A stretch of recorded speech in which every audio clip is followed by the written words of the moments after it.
बाटी पकइल बा ऐसन कढ़ाई, कपड़ा के भीतर से देता दिखाई। कहवा से किनेलू लगता कि तुम घर ही से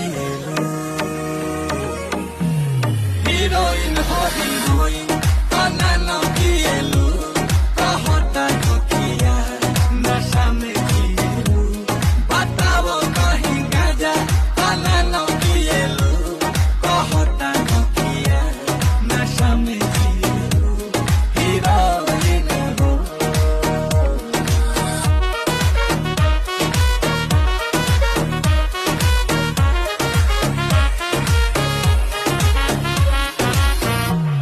गुलाब जैसन